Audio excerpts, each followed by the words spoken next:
책임져 주시는 은혜, 주께서 책임져 주시는 제목 말씀을 나누겠습니다. 오늘은 또 8.15 광복절이라 많은 사람들이 이제 깊이 생각하는 그리고 또 기뻐하는 그런 날이기도 합니다. 이날 여러분 주님 앞에 나와서 예배 드리는 것도 또 하나님께 영광 올려 드리는 일이요, 또 우리가 함께 기도할 때에 나라 민족을 위해서 또 기도하는 그런 여러분 되시기를 주의 이름으로 부탁을 드립니다.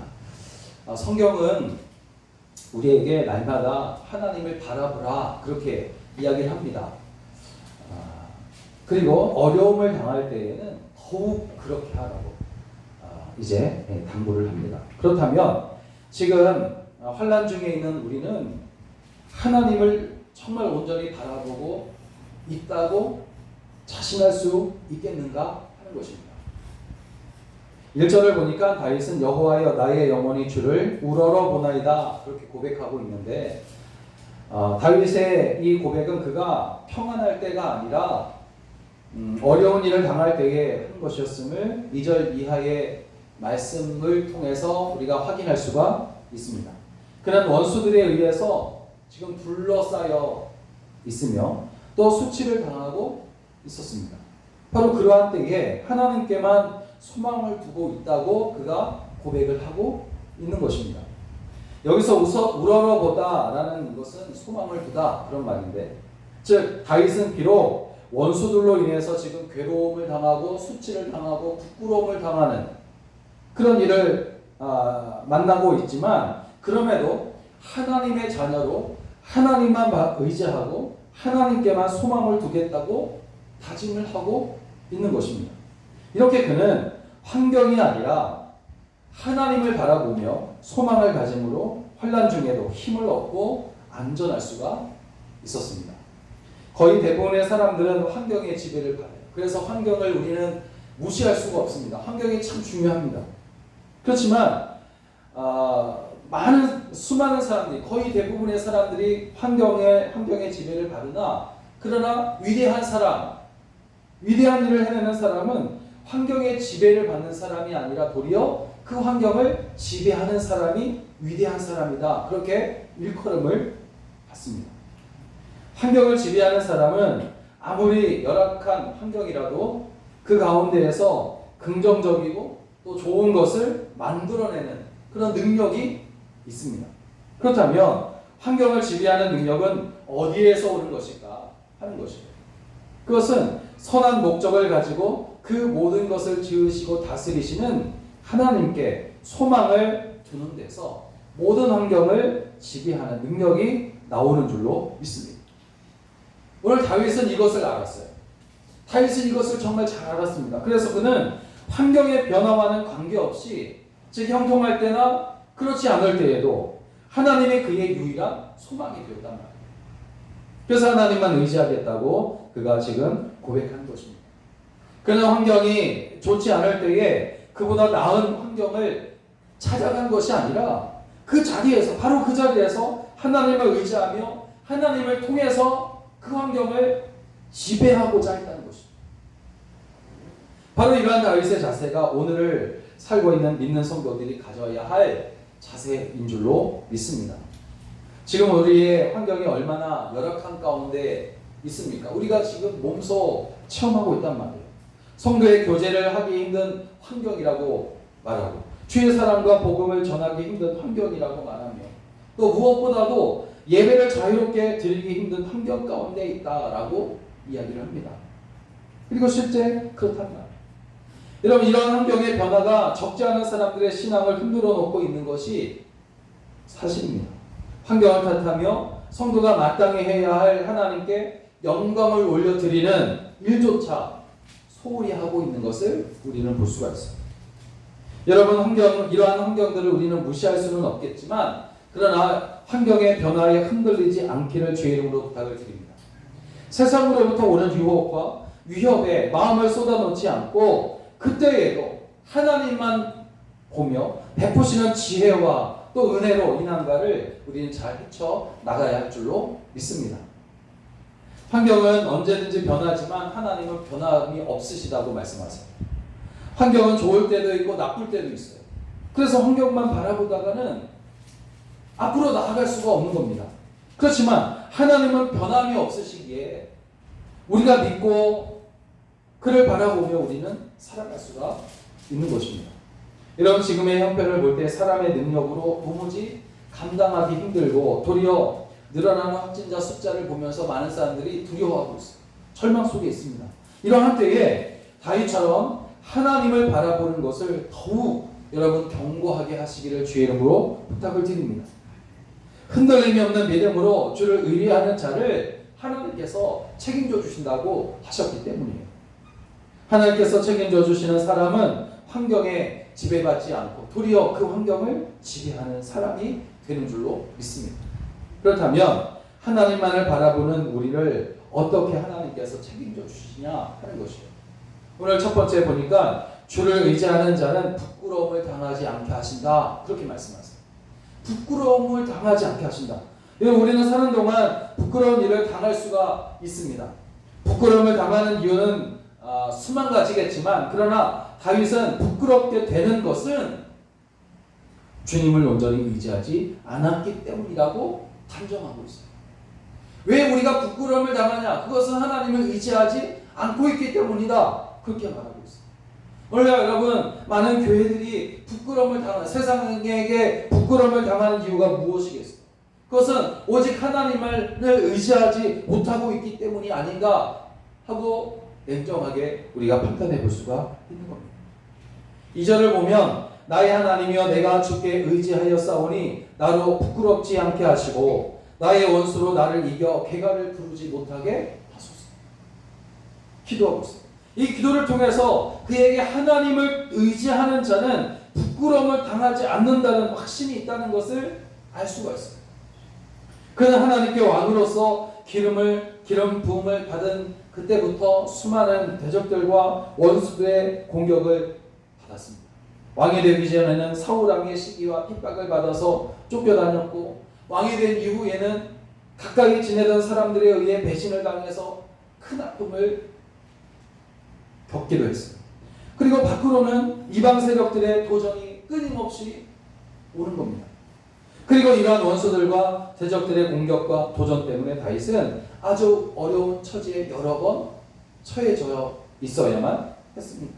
그러나 그러한 모든 공격과 도전을 극복하고 최후의 승자가 될 수 있었는데, 그렇게 될 수 있었던 유일한 이유는 하나님께서 책임져 주실 것이라는 믿음이 그에게 있었기 때문이라는 거죠.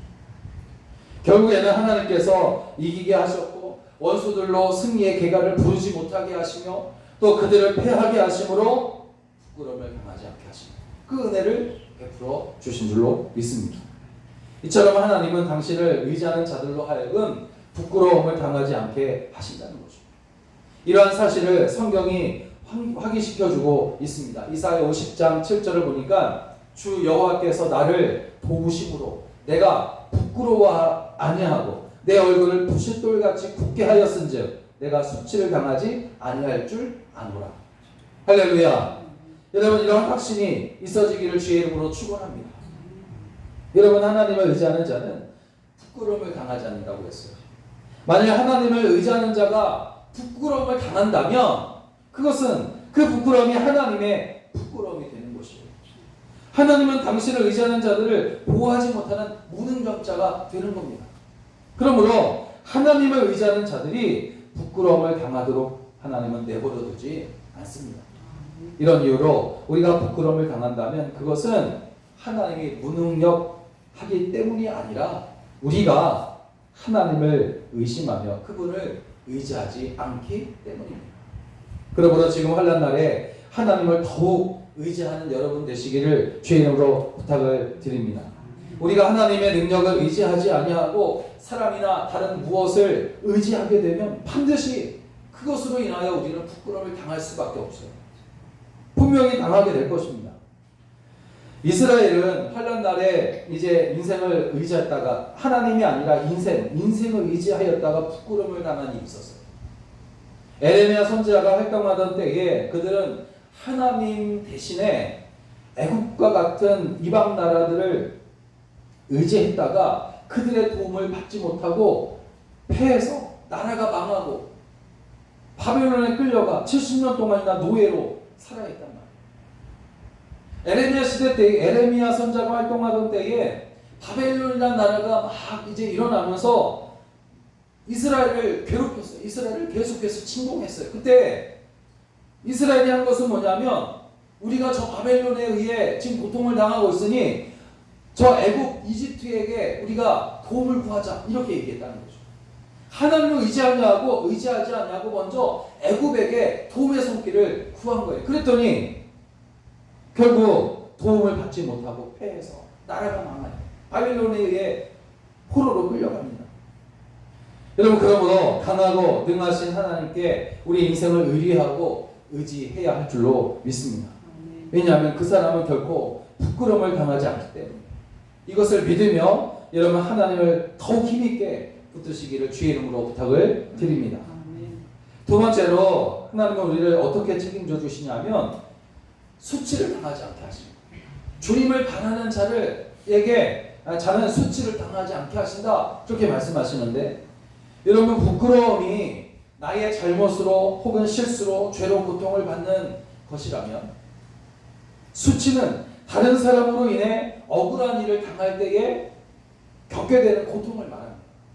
그래서 3절을 보니까 주를 바라는 자들은 수치를 당하지 아니하려니와 까닭 없이 속이는 자들은 수치를 당하리라.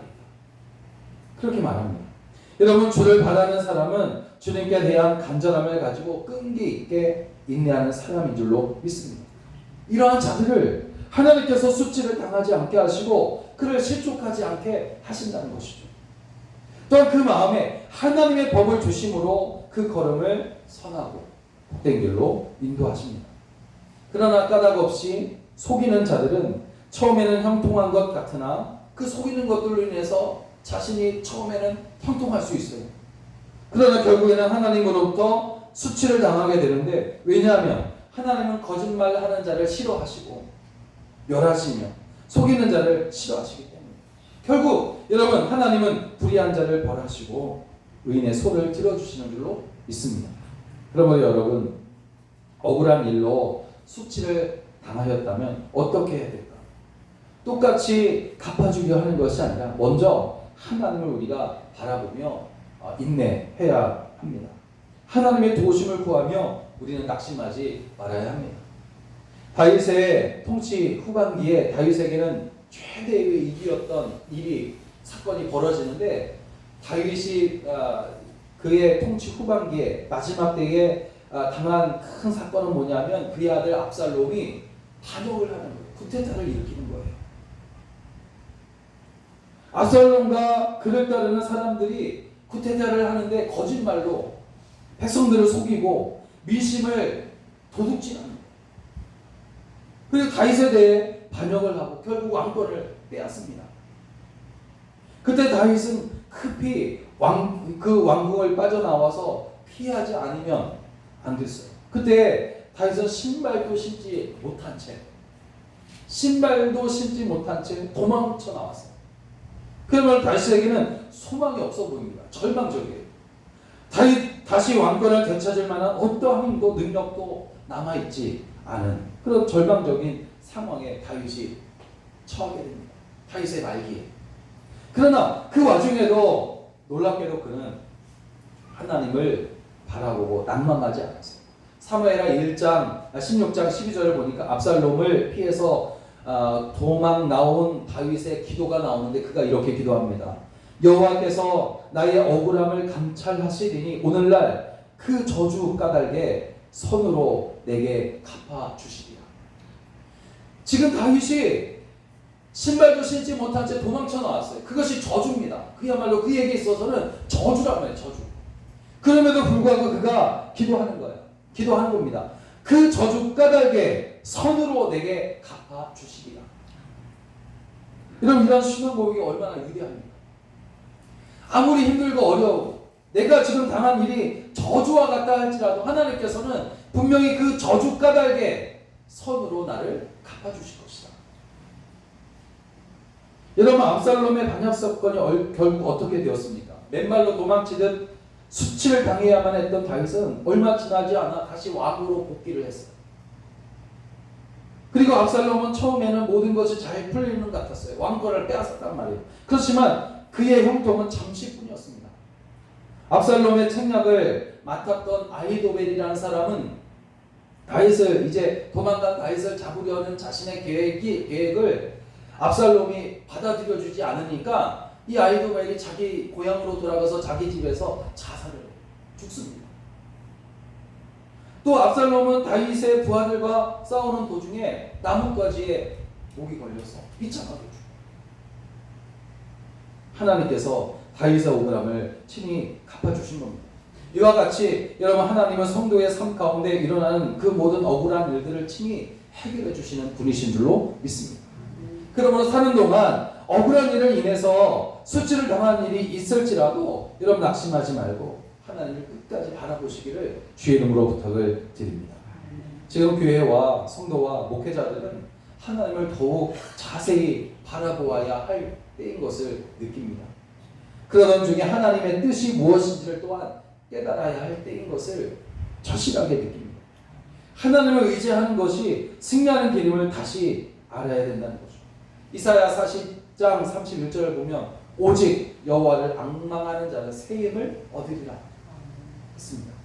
하나님은 우리가 억울한 일을 당하고 아무런 소망이 없는 것처럼 보이는 그 순간에도 변하지 않는 믿음으로 바라보면 결코 우리로 하여금 수치를 당하지 않게 하실 뿐 아니라 새 힘을 얻어 살게 하실 줄로 믿습니다. 그러므로 셋째, 성도는 환난 날에 하나님의 뜻을 찾기에 힘써야 됩니다. 이러한 날에 우리가 원망하고 불평하기에 앞서 이 가운데 하나님의 뜻이 분명히 있을 것이다 라고 하는 하나님의 뜻을 찾기에 힘쓰는 그런 삶을 우리가 살아야 할 줄로 믿습니다. 4절과 5절을 보니까 다윗은 여호와여 주의 도를 내게 보이시고 주의 길을 내게 가르치소서. 주의 진리로 나를 지도하시고 교훈하소서. 주는 내 구원의 하나님이시니 내가 종일 주를 기다리리라. 여러분, 다윗은 3절까지 자신의 원수들의 손에서 구원하심으로 수치를 당하지 않게 하시기를 강구했어요. 부끄러움을 당하지 않게 하시옵소서. 수치를 당하지 않게 하시옵소서. 이런 이 강구는 원수들의 핍박으로 인해서 환난 가운데 그가 지금 있지만 그럼에도 내가 하나님을 의지하겠습니다 하는 고백이었어요. 그리고 5절에서 주는 내 구원의 하나님이시니 내가 종일 주를 기다리리라 하면서 주를 향한 믿음을 견고하게 하고 있는 것을 볼 수가 있습니다. 지금 기다리고 있다는 것이 뭡니까? 환난이 지금 계속되고 있단 말이에요. 이 환난이 계속되어지고 있는 가운데 내가 하나님을 종일 기다립니다.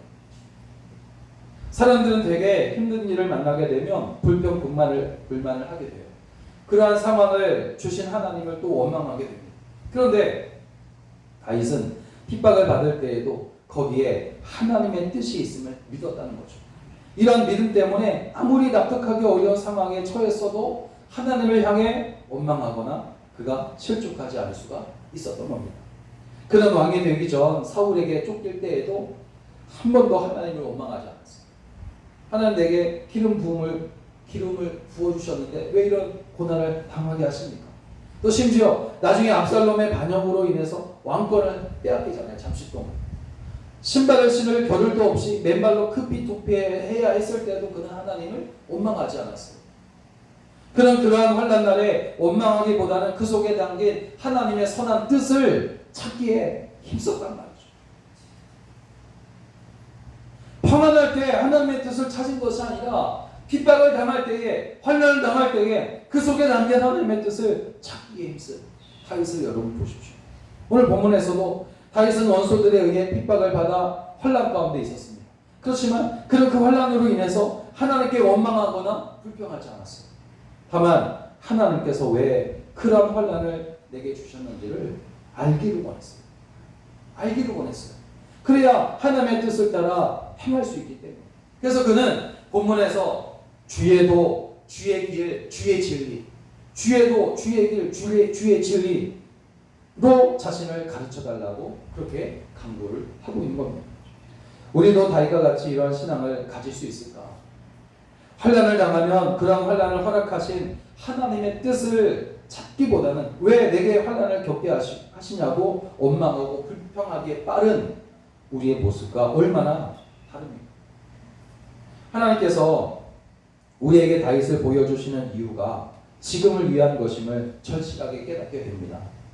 하나님은 오늘날 교회와 성도들이 다윗과 같은 신앙의 모습을 갖기를 원하셔서 다윗을 보여주고 있는 것이라 믿습니다. 그러므로 지금 환난으로 인하여 하나님을 원망하고 불평하기에 빠르기보다 거기에 담긴 하나님의 뜻이 무엇인지를 먼저 찾으려고 애쓰는 그런 사람이 되시기를 주의 이름으로 부탁을 드립니다. 여러분, 성경은 하나님이 우리에게 환난을 허락하신다면 거기에는 몇 가지 선한 이유가 있다는 것을 기본적으로 매뉴얼처럼 알려주고 있어요. 매뉴얼이라는 것이 뭡니까? 이렇게만 사용하면 된다는 거예요. 성도들이 하나님께서 성도들에게 환난을 허락하신다면 그 속에는 하나님의 뜻이 있는데 그 뜻을 성경에서 몇 가지 알려주고 있어요. 매뉴얼처럼. 첫째는 죄를 깨닫게 하기 위한 것이다. 그렇게 말씀해주고 있어요. 환난은 죄를 깨닫게 하는 가장 효과적인 방법의 하나이기 때문에. 두 번째는 환난은 우리의 신앙을 연단하기 위한 것이다. 그렇게 말씀하고 있어요. 더 나아가서 환난은 하나님의 크신 뜻을 이루기 위한 방편이다. 그렇게 말씀해주고 있어요. 이렇게 매뉴얼처럼 성경은 환난이 우리 가운데 왔을 때 그 속에 담겨진 하나님의 뜻이 바로 이거 세 가지다 라고 말이죠. 우리 죄를 깨닫게 하시기 위하며 우리의 신앙을 연단하기 위하며 크신 뜻을 이루기 위함이다.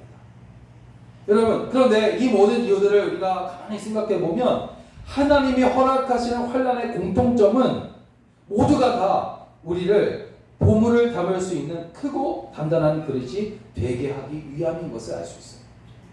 그러므로 우리는 환난을 원망과 불평의 기회로 여길 것이 아니라 거기에 담긴 하나님의 뜻을 찾아서 신앙 성숙의 기회로 만들어야 할 줄로 믿습니다. 사랑하는 여러분, 어려움을 만났을 때 누구를 기다리며 살아야 하겠습니까? 5절을 보니까 다윗은 주는 내 구원의 하나님이시니 내가 종일 주를 기다립니다. 그렇게 고백하고 있습니다. 다윗은 환난에 처하여 환난을 바라보고 하나님을 바라보고 그분의 도우심을 기다렸어요. 그는 하나님 외에 다른 무엇을 자기의 구원자로 삼거나 여기지 않았습니다. 오직 하나님만을 자기의 구원자로 삼고 그분만을 의지했습니다. 환난날에 더욱 하나님을 바라보게 되시기를 주의 이름으로 부탁을 드립니다. 하나님께서 그런 우리로 하여금 부끄러움을 당하지 않게 하시고 억울한 일로 인하여 수치를 당하지 않게 하시고 그러므로 원망하는 것을 멈추고 환난 속에 담겨있는 우리를 향한 하나님의 그 선하신 뜻을 더욱 힘써 알아 도리어 감사하고 영광을 올려드리는 그런 삶이 되시기를 주의 이름으로 간절히 부탁을 드립니다. 기도하겠습니다. 아버지 하나님, 은혜를 감사합니다.